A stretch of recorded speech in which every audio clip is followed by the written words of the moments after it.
Jadi kalau punya masalah otot, saraf, tulang atau ngerasa badannya gak enak, bukan pegel-pegel ya, beda ya. Pokoknya berasa badannya ada yang sakit atau jalannya nggak nyaman, kakinya sakit kalau bangun tidur, coba The Health Insider, Quality of Life.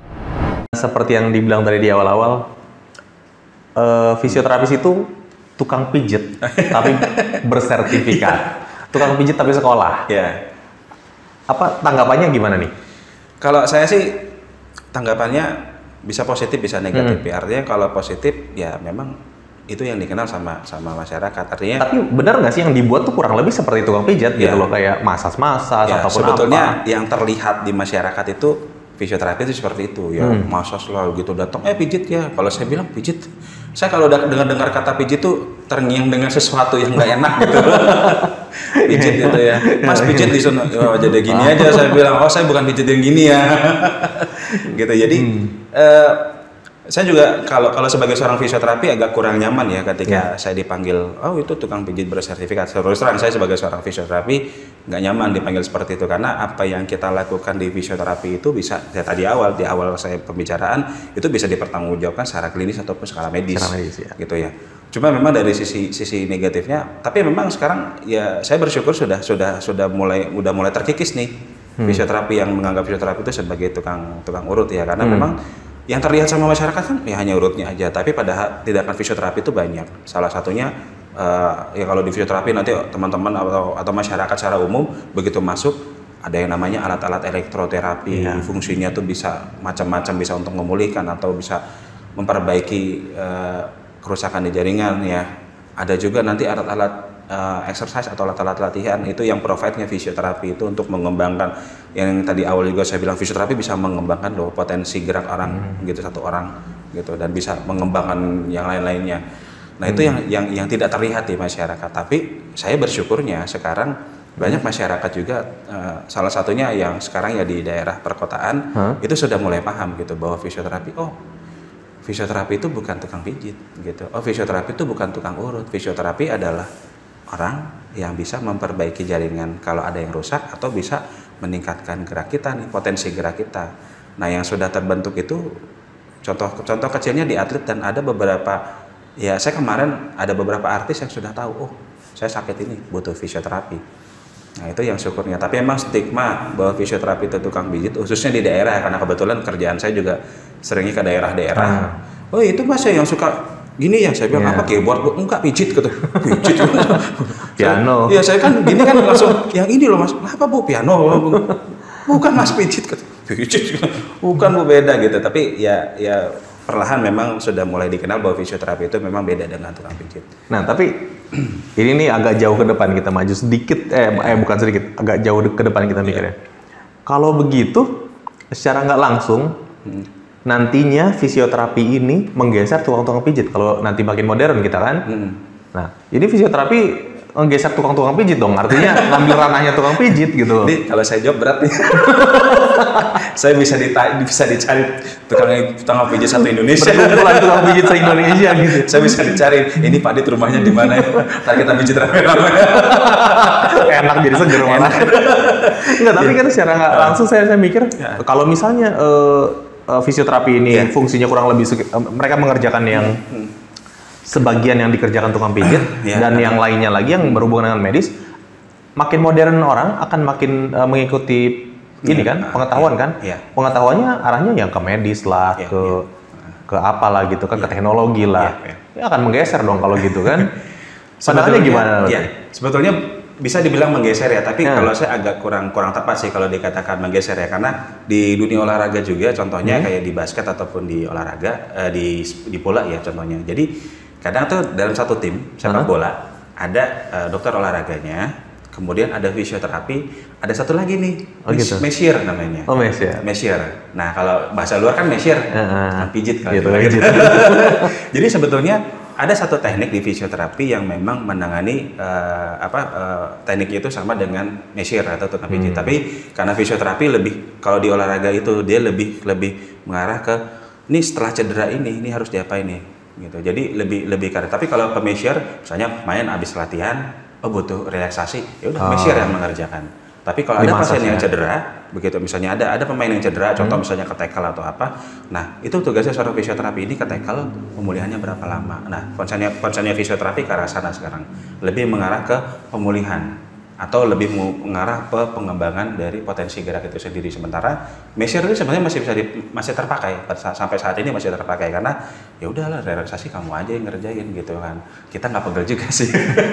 Tapi mungkin kedepannya diharapkan mungkin kedepannya para measure itu mungkin lebih bersertifikat lah, kurang lebih seperti itu dong berarti kan? Ya sebetulnya karena dulu gini, measure itu atau kalau kita bilang saya ngomong biji itu nggak enak gitu ya di kuping gitu. Masas ya, masas juga nggak enak sih, pijit masas juga nggak enak juga, measure lah ya. Ya measure. Jadi di measure itu sebetulnya kan ada beberapa teknik, dan teknik itu sebetulnya sudah dipelajarin dan di fisioterapi pun dipelajari. Jadi ada efeknya sendiri. Jadi ada beberapa teknik measure itu yang punya efek sendiri ke dalam tubuh. Jadi bisa lebih melancarkan, atau misalkan ada gumpal itu sebetulnya ada teknik-tekniknya. Nah memang kalau ke depan memang ya saya sih nggak tahu ke depan seperti apa ya, dan saya memang belum punya bayangan ke depan bahwa fisioterapi nanti akan, kalau saya bilang menggeser sih enggak gitu ya, cuman nanti mengganti akan, mungkin mengganti lebih parah ya. Menggeser terus diganti, benar-benar dicari saya langsung. ini langsung dicari nih saya langsung nih gitu, nanti orang satu Jabodetabek ya. Jabodetabek dulu deh. Yang Indonesia jangan, tiketnya lagi mahal. Ya, jadi kembali lagi, jadi kemungkinan akan ada porsi-porsi seperti tadi, karena kalau kita bicara di dunia sport yang saya tahu ya, itu memang terdiri dari tadi ya. Jadi ada fisioterapi, ada medical dokternya, kemudian ada memang khusus untuk measure-nya, dan memang bukan hanya di dunia bola aja, atau di dunia sepak bola atau di basket yang memang belum pernah terlihat sampai sekarang. Jadi kalau nanti yang nonton video ini boleh cek ya. Jadi kalau yang suka nonton Formula 1, nonton MotoGP, itu sebetulnya ada satu clinical mobile di dalam ketika ada event gitu ya.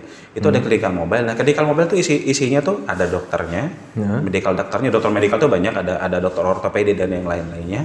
Kemudian ada satu lagi fisioterapi, dan nanti ada satu lagi measure-nya ya. Measure-nya itu ya biasanya si pembalap, tapi biasanya measure itu ada ruangan khusus di setiap tim balap itu punya, dan setiap tim balap itu juga punya fisioterapi, tapi tugasnya beda-beda.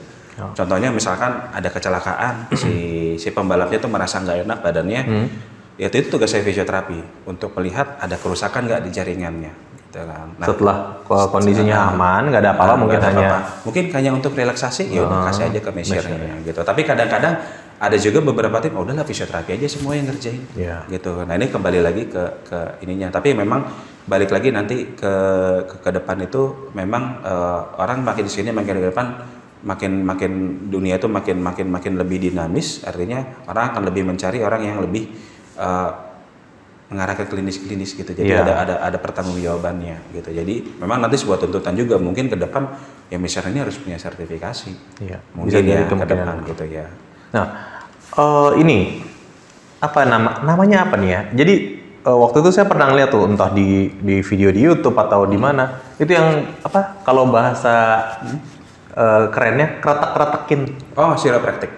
Chiropractic. Nah, chiropractic. Kalau chiropractic itu bagian dari fisioterapi. Apakah dia fisioterapi ataupun atau seperti apa? Ya, jadi ini pertanyaan unik dan berat lagi buat saya. Oke. Ini seru kalau gini berarti. Karena terus terang chiropractic itu bagi sebagian masyarakat ataupun orang di luar ya, orang awam tuh menganggap itu adalah fisioterapi, tapi sesungguhnya itu bukan. Bukan. Jadi profesi yang jauh berbeda dengan fisioterapi. Secara teknik, chiropractic dengan fisioterapi, ada satu teknik di fisioterapi namanya manual terapi. Di chiropractic kurang lebih hampir mirip. Cuma perbedaannya, pada manual terapi itu tidak memberikan gerakan berlebih pada tulang. Sedangkan kalau chiropractic, kalau kita dengar gitu sampai itu saya sendiri, karena saya juga sering menggunakan manual terapi. Contohnya di tulang belakang ya. Jadi ketika tulang belakang kita bunyi, dipertekin seperti itu, sebetulnya itu ada terjadi gesekan antara tulang, dan semakin ada sering gesekan antar tulang kayak gini aja lah, kita pegal di punggung. keretakin dong sama teman. Nah itu sebetulnya teknik chiropraktik. Iya ya. Pertek kok enak banget abis itu. Tapi atau kalau kita sendiri yang bunyiin kertek gitu, itu juga teknik chiropraktik. Ya, itu sebetulnya bukan teknik, itu karena nggak sengaja itu gitu. Sebetulnya karena ada kuncian, begitu kita gerak kayak gini bunyi kalau tapi sebenarnya udah benturan betul lah. Gitu. Cuman yang ditakutkan ketika ada beban berlebih di tulang itu tersendiri. Jadi apalagi di bagian bantalan di tulang belakang kita ya yang panjang dari leher sampai ke ekor. Yang berwas-was itu. Kita nggak punya ekor, tulang ekor. Oh iya, tulang ekor ya. Nanti dibilangnya ini manusia primitif ini.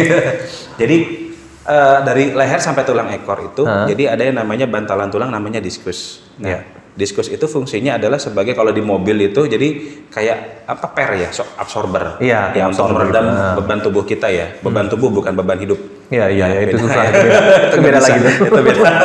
Itu ibu yang tadi curhat datang itu. Iya, itu tadi itu. Nah, jadi beban tubuh kita tuh disangga sama itu. Nah, ketika ada force berlebih atau gerakan berlebih, nah di diskus itu ada lapisan namanya saya lupa namanya. Lupa namanya Pak, ada lapisan. Nah, lapisan itu lama-lama kalau ada gerakan seperti itu bisa robek. Nah, ketika ada kekikis robek dikit, nah di dalam lapisan itu ada namanya inti yang disebut dengan nukleus. Oh iya. Nah, inti nukleus. Nah, nukleus itu kalau misalkan ada force berlebih terus ada robekan dia akan nonjol. Nah, ketika sudah nonjol itu bisa terjadi namanya saraf terjepit. Oh. Gitu. Dan kalau sudah saraf terjepit, kita lihat grade-nya. Kalau grade-nya ada grade 1, 2, 3, 4. Kalau udah 3 dan 4 itu udah urusannya meja operasi, ya, gitu. Itu kalau di fisioterapi itu kita menghindari itu. Tapi teknik yang kurang lebih hampir mirip, bukan mirip ya, hampir mirip. Tapi penata laksanaannya beda. Tapi efeknya kurang lebih hampir sama. Kurang lebih sama efeknya. Contohnya ya yang sering kan kalau yang kita lihat di YouTube ya, di kepala lah, di pertak-pertak itu sebetulnya ada teknik fisioterapi tanpa dipertakin begitu, bunyi sendiri? Enggak. Oh, kirain bunyi sendiri. Kirain takutnya dia main. Ada bunyi sendiri, auto klik dong Pak. Ya, enggak, ini dia enggak bunyi tapi karena begitu ya ada salah satu ada teknik itu dilengkarin, itu kebuka apa aja yang di situ ya celah-celah di situ itu bisa bikin lebih nyaman tanpa dibunyiin. Oh begitu. Sama di pinggang gitu ya. Nah, itu yang saya lihat ya memang agak sedikit gimana gitu ya saya lihat gitu dari kacamata seorang fisioterapi gitu. Tapi memang dunia kita beda nih antara chiropraktik dengan fisioterapi. Artinya mereka juga bersertifikat itu katanya kan? Ya, mereka bersertifikat, tapi memang saya nggak tahu ya untuk memang rata-rata dari chiropraktik itu rata-rata dokter. Awalnya dokter, kemudian ambil semacam course untuk chiropraktik gitu. Nah, bedanya kalau fisioterapi kita pure dari awal kita dididik sebagai seorang fisioterapis. Dulu waktu awal itu pendidikan hanya D3, sekarang ada kemudian D4. Oh, itu apa? Kayak sekolah benar-benar kayak kuliah atau itu betul, ya? Kayak kuliah dan bukan kayak semacam seminar. Wah, oh, bukan ya? Justru kita kuliah betul-betul kuliah dan makanya di awal saya bilang bahwa fisioterapi itu memang pure tenaga medis karena yang dipelajari itu betul-betul kurang lebih hampir mirip dengan teman-teman tenaga medis yang lain, contohnya kayak dokter. Bahkan waktu saya masih kuliah itu saya sempat ngalamin sampai bedah kadaver atau bedah kadaver, bedah jenazah. Oh, ya lumayan saya mainin gitu ya. iya. Saya dadah-dadahin gitu ya, lumayan ada mainan. Habis itu malamnya diimpiin saya. Wah, ini bahaya itu kalau itu. Oh, berarti itu dia memang sekolah ya, memang kayak semacam D3, S1. Kalau dulu mungkin di tahun 90-an itu D3 dan D4. Nah, sekarang itu sudah S1 dan ada S2-nya juga di Indonesia, dan bahkan sekarang kita sudah ada namanya jenjang lebih lanjut ke arah profesi. Nah, kalau profesi itu nanti rencananya sih saya belum tahu, dengar dari teman-teman Ikatan Fisioterapi Indonesia, cuman nanti akan ada sub-subnya, artinya nanti lebih ke fisioterapi anak, lebih ke arah fisioterapi olahraga, lebih ke arah fisioterapi neuro atau saraf, atau ada lagi lebih ke arah tadi kardiopulmonal. Ini ada sub-subnya, jadi ada sub-sub peminatan gitu ya. Kalau saya belum tahu nih mau milih yang mana ya. Tapi berarti tadi chiropraktik itu bukan fisioterapi ya? Ya, itu bukan fisioterapi. Walaupun ada beberapa gerakan yang hampir mirip ya. Jadi nanti buat yang dengar video ini, jadi tolong jangan disamakan fisioterapi dengan chiropraktik karena kita serupa tapi tidak sama.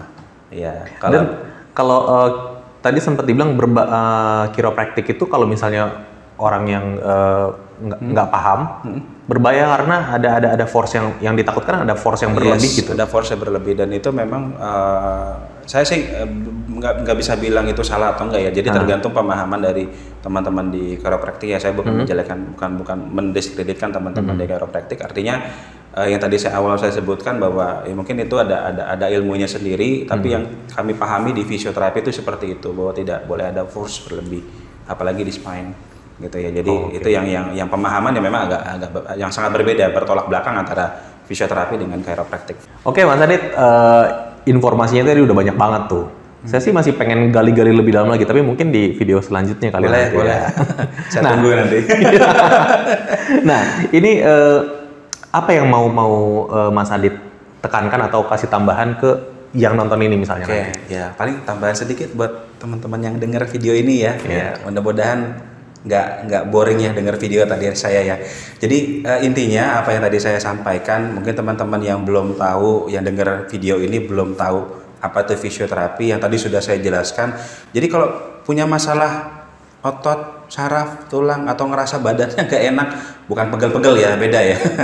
Pokoknya berasa badannya ada yang sakit atau jalannya nggak nyaman, kakinya sakit kalau bangun tidur, coba cari fisioterapi yang paling dekat, karena fisioterapi kliniknya udah ada di mana-mana, seluruh Nusantara mulai dari Sabang sampai Merauke itu sudah ada klinik-klinik fisioterapi yang ada di dekat rumah, atau kalau nggak ada, cari rumah sakit yang ada dekat-dekat rumah. Pasti ada fisioterapinya, dan pesan saya ya tadi, kalau ada yang masalah di segalanya, di sarafnya, di ototnya, atau ya bangun tidur ngerasa nggak enak lututnya, yang pasti punya rasanya nggak enak, ke fisioterapi aja. Dan yang kalau fisioterapi, semua fisioterapinya saya jamin ramah-ramah dan menerima teman-teman semua yang dengar video ini dengan senyuman. Oke. Ya, itu yang paling menarik, menerima semuanya dengan senyuman ya. Karena orang sakit itu jadi sehat dengan senyuman biasanya, dengan senyumin ketawa. aja langsung sembuh gitu ya. Karena saya dengar juga yang paling bagus adalah kita gembira. Benar. Ya, itu juga. Oke, Mas Adit, terima kasih untuk informasinya. Sama-sama. Kita ketemu di video selanjutnya nanti ya. Ya, sama-sama. Terima kasih. Insider, sudah banyak informasi yang kita dapat tadi mengenai fisioterapi yang tadi kita nggak tahu, sekarang jadi tahu. Ada pertanyaan, bisa tulis di kolom komentar mengenai fisioterapi, mengenai hal-hal yang lain gitu kan. Dan kalau mau tahu informasi mengenai kesehatan lebih banyak lagi, tetap di channel kesehatan terbaik di Indonesia, The Health Insider.